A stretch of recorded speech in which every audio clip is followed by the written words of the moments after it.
На працягу 27 гадоў я быў атэістам.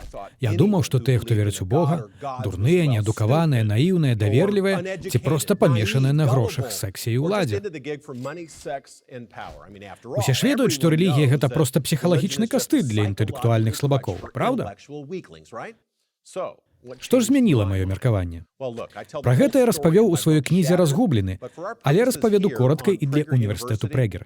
Аднойчы гульцы-хрысціяне з маёй бейсбольнай каманды папрасілі мяне прачытаць некаторыя рэлігійныя кнігі, пакрытыкаваць іх, а потым распавесці камандзе, дзе ж аўтары не мелі рацыю. І чаму атэізм з'яўляецца адзінай праўдзівай перспектывай для тых, хто не падманвае сябе фантазіямі, выдумкамі ці міфалогіяй. Хто хоча будаваць свае перакананні і каштоўнасці на доказах і фактах, а не на эмоцыях і традыцыях. Папросту кажучы, я вырашыў абвергнуць тэізм. І я не думаў, што гэта зойме шмат часу, але на гэтым шляху я сутыкнуўся з некаторымі цяжкасцямі. Такімі цяжкасцямі, як Арыстотэль, Аўгусцін, Тамаш Аквінскі. Я зразумеў, што на самой справе ёсць 4 вялікія выбухі, якія трэба ўлічваць, а не толькі адзін. І я ніколі раней не задумваўся пра гэта. Усе мы ведаем пра першы вялікі выбух, так? Ён дае адказ на пытанне, чаму наўкол увогуле нешта існуе. Ідэя заключаецца ў тым, што спачатку не было нічога, а потым яно выбухнула і бум, нешта з'явілася. Уся матэрыя, час і прастора, усё ўзнікла ў нейкім вялікім касмалагічным выбуху каля 16 мільярдаў гадоў таму. Не было ніякага паступовага развіцця, ніякіх пераходных формаў, проста бінарны метафізічны скачок. Спачатку вы нічога не бачыце, а потым бачыце.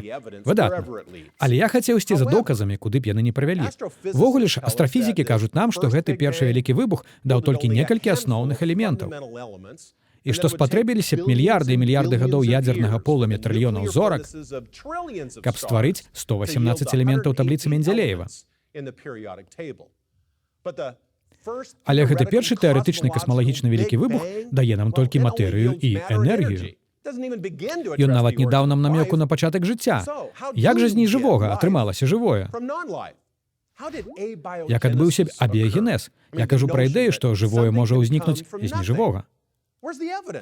Як гэта адбылося? Для гэтага спатрэбіцца яшчэ адзін скачок веры ў тое, што нешта ўзнікае з нічога.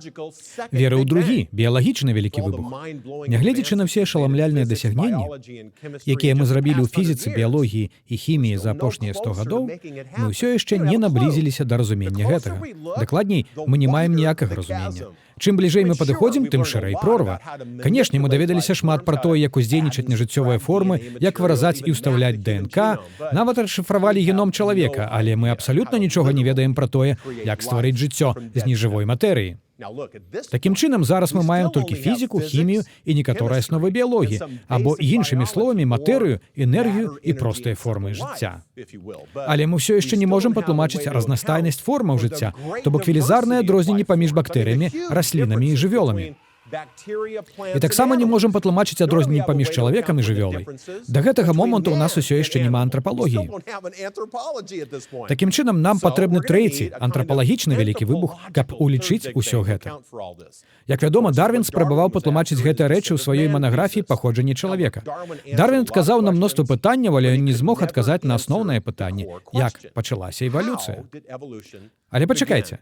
Мы яшчэ не скончылі апісваць свет, які ёсць вакол нас.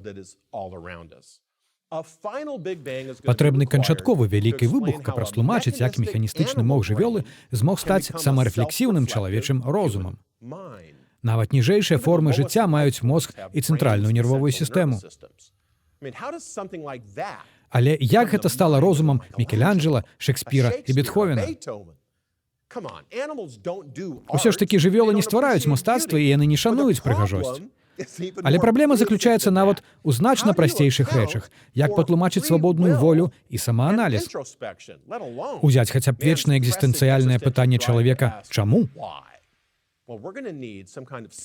Тады нам патрэбны чацвёрты, псіхалагічны вялікі выбух, які растлумачыў бы чалавечую маральнасць і эстэтычнасць, пошукі сэнсу, значэнне і мэты, а таксама імкненне да праўды, дабрыні і прыгажосці.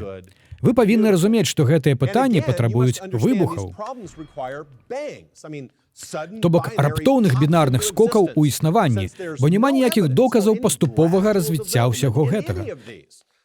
Таким чынам, я, як і вы, маю выбар. Альбо верыць у гэтыя 4 вялікія выбухі з нічога ў нешта, каб патлумачыць тое, што мы бачым вакол нас, альбо верыць у творцу ўсяго гэтага, Бога.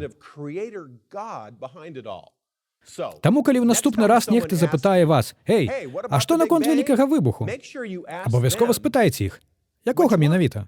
Касмалагічнага, біялагічнага, антрапалагічнага або псіхалагічнага?